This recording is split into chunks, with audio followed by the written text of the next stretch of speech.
Olá pessoal, meu nome é Axel, eu faço parte do PET Ciência da Computação da Universidade Federal do Rio Grande do Norte e estou aqui para apresentar mais um seminário cujo título é Avaliando o Impacto da Computação Quântica na Segurança da Informação.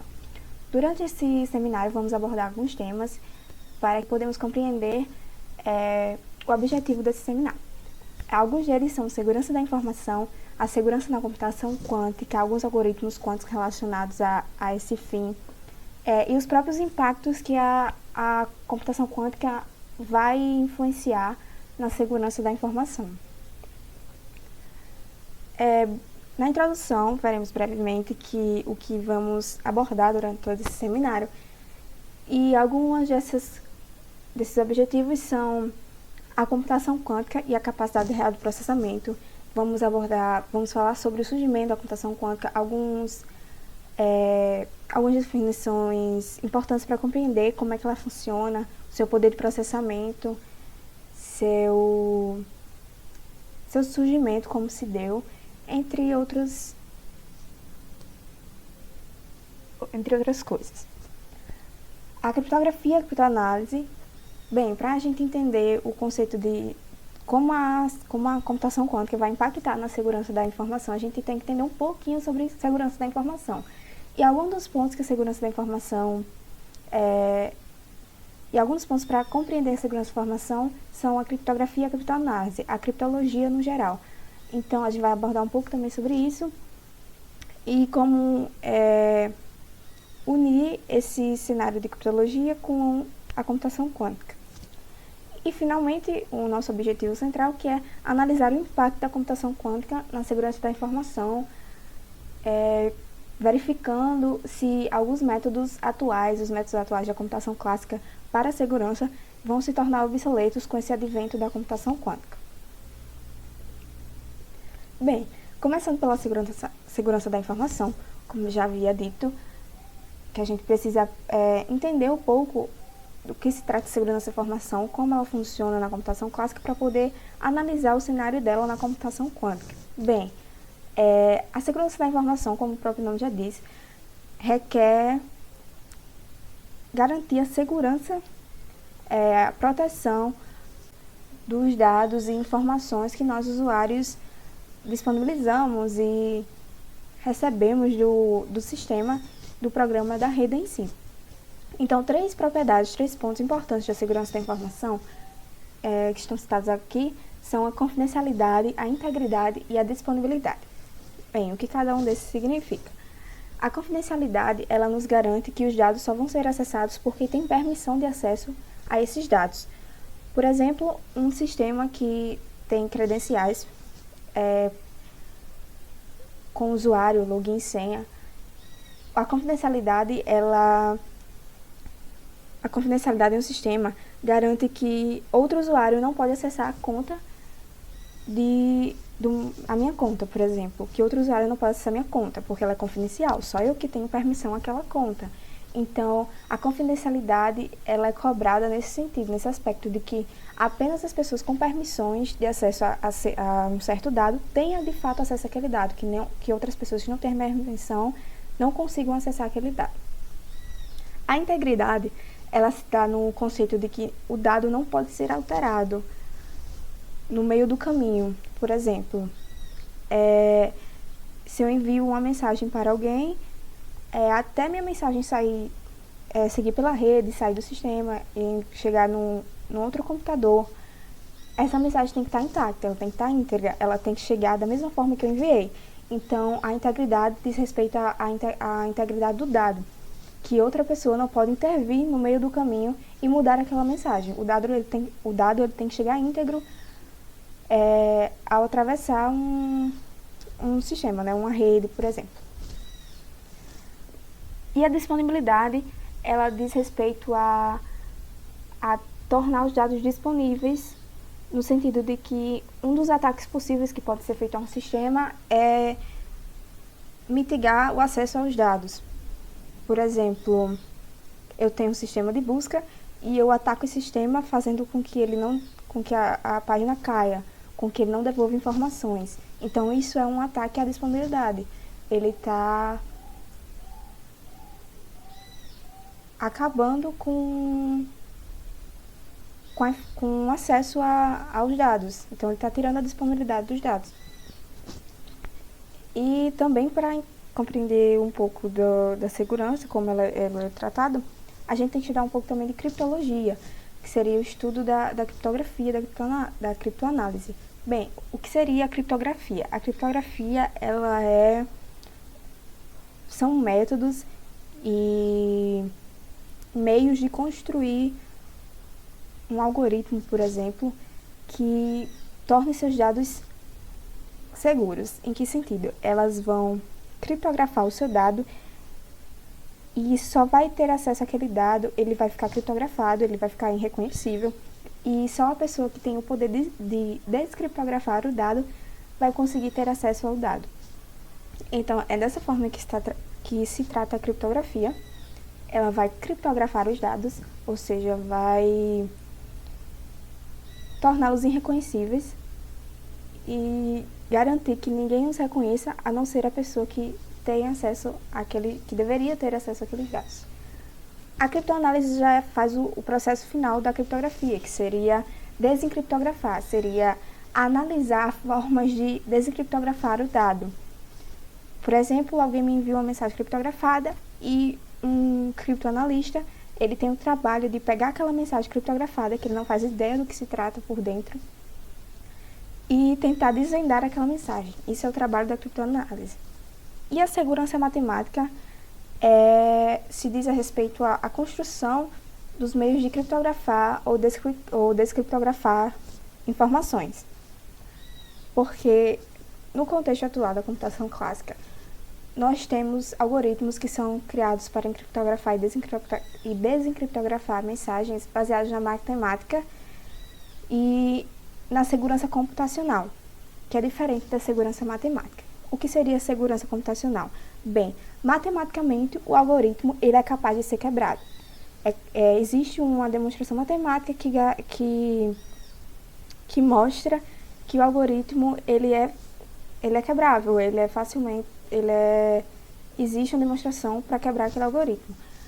Já a segurança computacional nos diz respeito a se o computador tem capacidade de quebrar o algoritmo. Então, uma coisa é o algoritmo ser quebrado matematicamente e outra coisa é o algoritmo ser quebrado computacionalmente. Porque mesmo que haja uma prova matemática para a análise daquele algoritmo, hoje, na computação atual, nenhum computador é capaz de fazer essa quebra.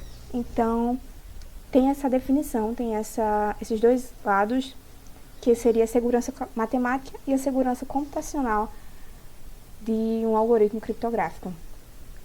E é nesse caso que a gente entra com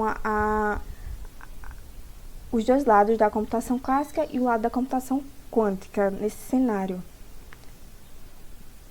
Bem, como já falei um pouco, a computação clássica, nós conhecemos ela atualmente, né? É uma computação binária, feita com bits. Já a computação quântica, ela é voltada para a questão do qubit. E vamos entrar um pouquinho introduzir um pouco dessa computação quântica e como ela funciona. Bem, falamos agora um pouco sobre o surgimento do computador quântico. A história em si dos computadores quânticos, ele vem lá de 1981, onde Richard Feynman elaborou a primeira proposta de utilizar um fenômeno quântico para executar rotinas computacionais. A teoria do computador quântico ela existia desde a época de Albert Einstein, nos anos 50, mas apenas nesse tempo de Richard que foram feitas as primeiras tentativas de se construir um computador quântico, uma máquina capaz de ter essas propriedades. Ela vai muito além, permite muito além da dualidade dos bits, que é como a computação clássica hoje funciona, né? A partir dos bits do binário 0 e 1. Bem, quanto à estrutura dos computadores quânticos, como o próprio nome diz, ele é baseado na mecânica quântica. Ou seja, enquanto que um computador clássico ele tem um elétron armazenando apenas um bit, podendo estar ligado ou desligado, né, 0 ou 1, os computadores quânticos eles utilizam o quantum bits, que podem assumir diversos estados simultaneamente. Os princípios da física clássica eles não se aplicam à mecânica quântica, e propriedades como uma partícula estar ao mesmo tempo em vários lugares, superposicionando-se, mantendo ao mesmo tempo ambos os estados binários, ligado e desligado, é um dos conceitos que tornam o computador quântico possível e com uma capacidade superior à computação clássica. Um computador quântico com apenas 3 qubits pode armazenar ao mesmo tempo o estado 1 e 0 em cada um dos 3 qubits, gerando assim 8 combinações possíveis, enquanto que o computador clássico ele só consegue manter uma das 8 combinações por vez. Nesse sentido, ele só consegue executar cálculos com uma das combinações por vez. Já o computador quântico, ele faz os 8 cálculos simultaneamente. Então, aí mora a vantagem do computador quântico, né? O poder de processamento dele, que é o terceiro tópico que nós entramos agora. O computador quântico com apenas 600 qubits teria um poder de processamento impossível de ser simulado em uma arquitetura clássica. Então, você vê, com pouquíssimos bits, com baixíssimos qubits, né, só apenas 600, ele poderia simular um computador, ele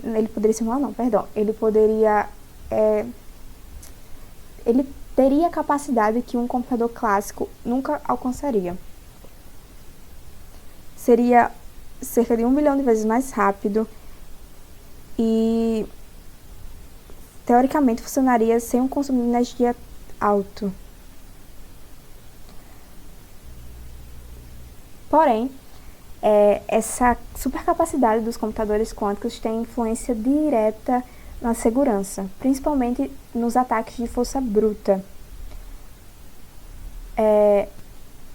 Durante o Fórum Econômico Mundial em janeiro deste ano, o CEO do Google afirmou que em um período de 5 a 10 anos, a computação quântica quebrará a criptografia como conhecemos hoje, principalmente porque um dos conceitos da criptografia que é muito utilizado atualmente é o fato da força bruta não ser tão viável na quebra de alguns algoritmos, porque são milhares as possibilidades de senhas e afins. Então, o ataque por força bruta, ele é muitas das vezes inviável. Só que com o computador quântico, isso torna super viável o ataque por força bruta, porque ele vai conseguir fazer milhares de tentativas comparadas à computação clássica em pouquíssimo tempo. Então, por exemplo, um qubit, ele se compara a 2 qubits. E essa relação ela segue até n qubits, onde n qubits ele é comparado com 2 a n bits, ou seja, é uma exponencialidade, um poder exponencial de processamento em relação à computação clássica. Então, a velocidade que ele vai atuar nessas tentativas desse ataque por força bruta é muito grande. E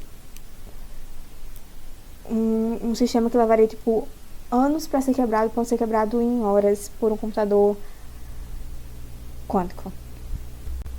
Então, nesse cenário, foram desenvolvidos alguns algoritmos quânticos para rodar nesses computadores quânticos, né? E um deles que eu trago aqui é o algoritmo de Shor. Esse algoritmo foi desenvolvido em 1994 por Shor, né?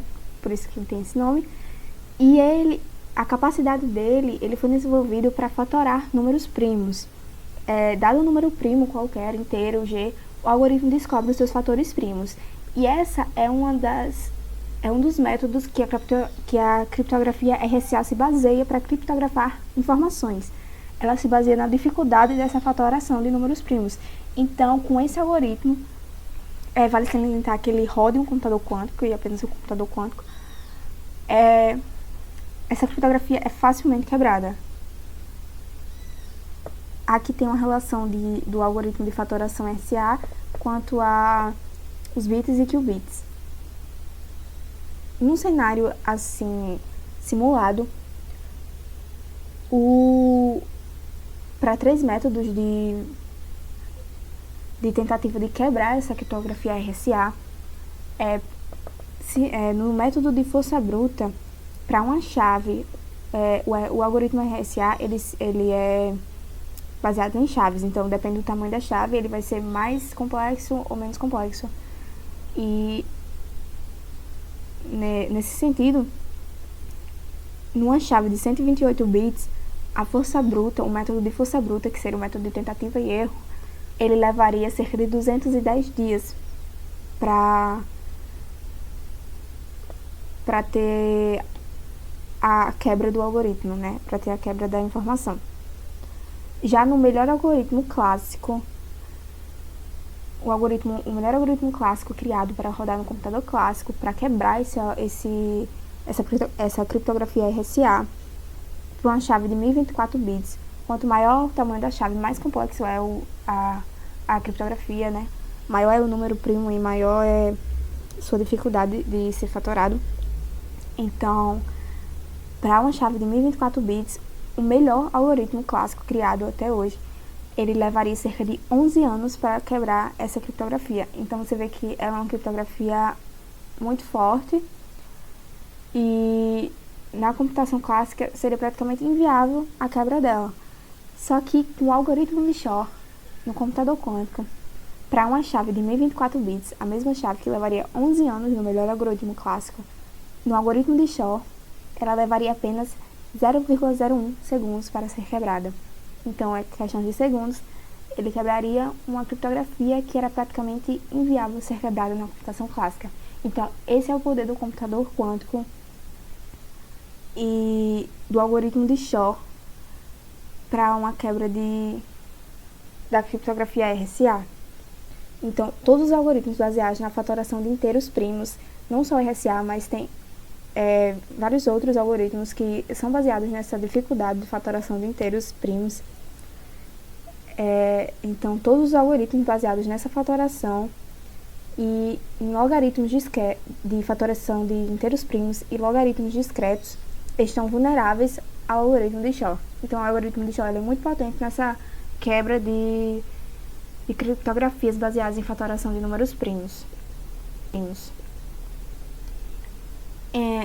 Outro algoritmo, também quântico, criado em 1997 por Grover, ele é um algoritmo de busca e o maior feitio dele é encontrar uma chave simétrica. E essa busca pela chave simétrica, ela tem impacto direto na criptografia de chaves assimétricas AES. Então, o algoritmo de Grover, ele permite uma aceleração enorme em algoritmos de busca que afeta a segurança de muitos criptossistemas. Ele poderia ser usado para fazer engenharia reversa de funções hash criptográficas, permitindo que o invasor encontre a senha da vítima ou gere uma série de blocos falsificados. Então, ele intervém nessas chaves simétricas, encontra as chaves simétricas e faz essa quebra no sistema criptográfico a partir dessas chaves. Aqui é a relação de a quantidade de qubits que seriam necessários para quebrar um sistema criptográfico com tamanho de chave referente, né? No caso aqui 128, a quantidade de qubits seria 2.953 e assim por diante. Bem, avaliando agora, após apresentar todos os conceitos de segurança da informação, uma introdução de computação quântica e alguns algoritmos quânticos, avaliando o impacto da computação quântica na segurança da informação, eu separei aqui em dois impactos negativos e positivos.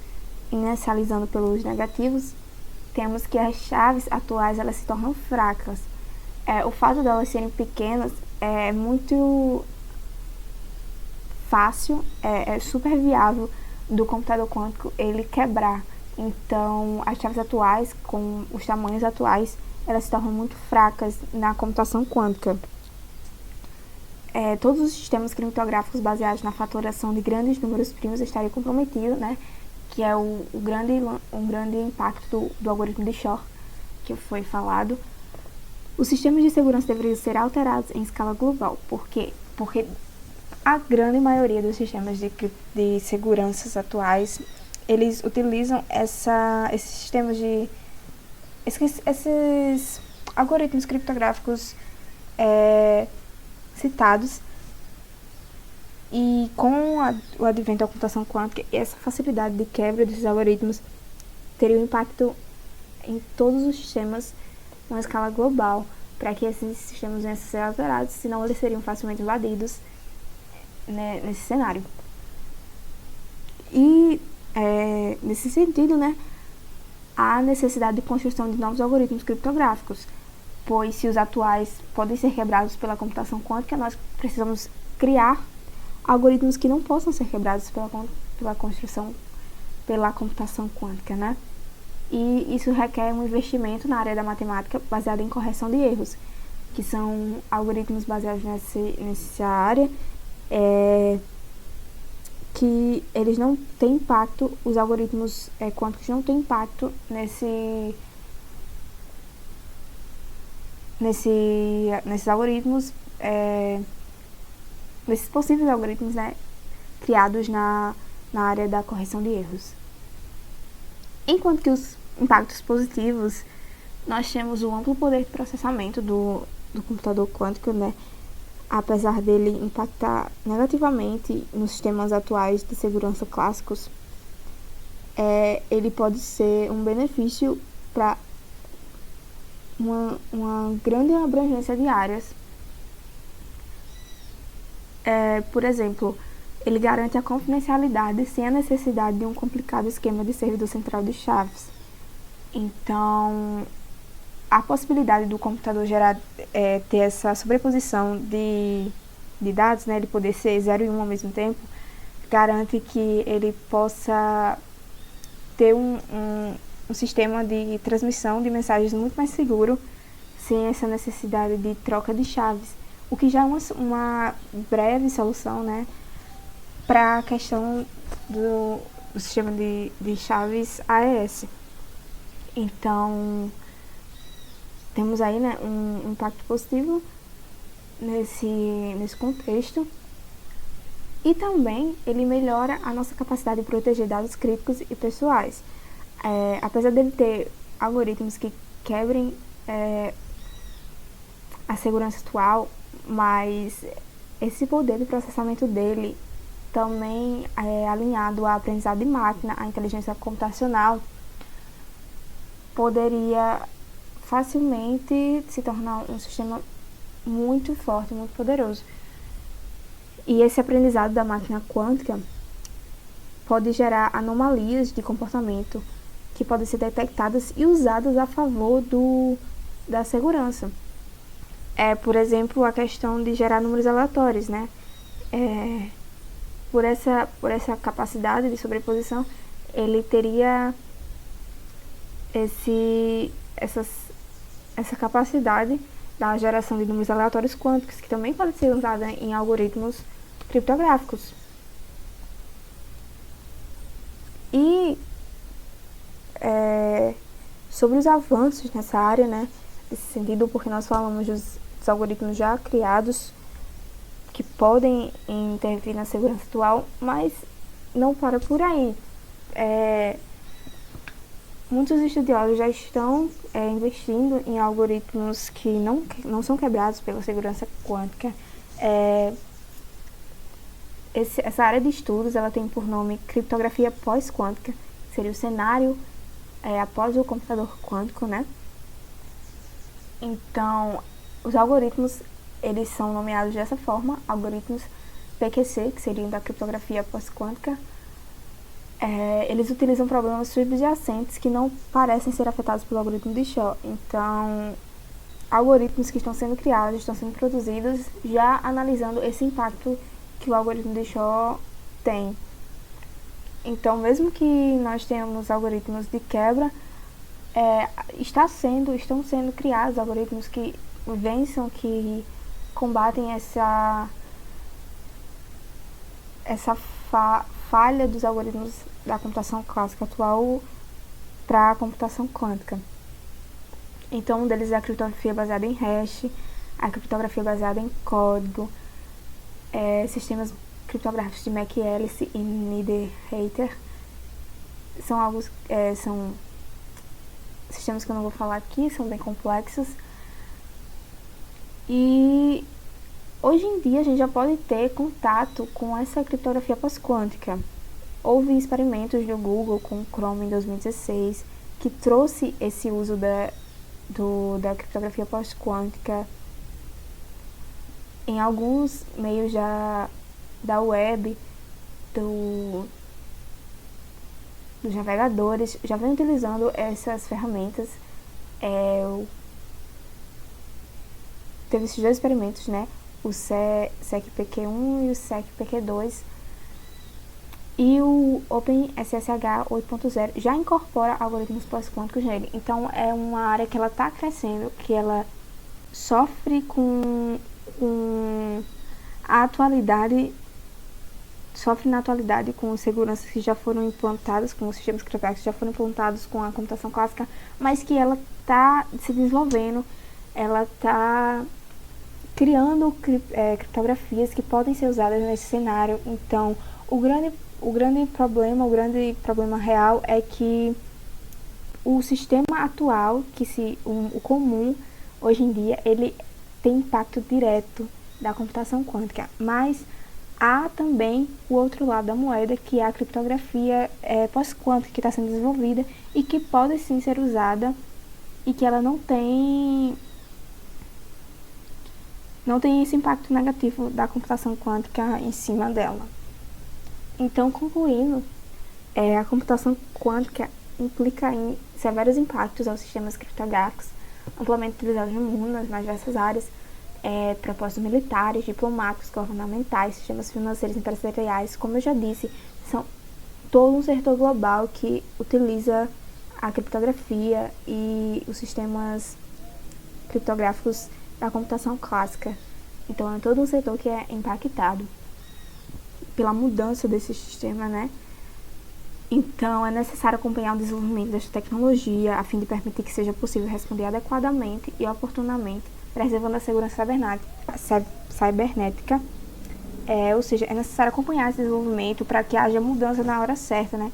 Para que os algoritmos pós-quânticos venham a ser utilizados, para que quando houver um computador quântico capaz, ele seja feito de uma forma segura e que não venha impactar diretamente na segurança de toda uma escala global.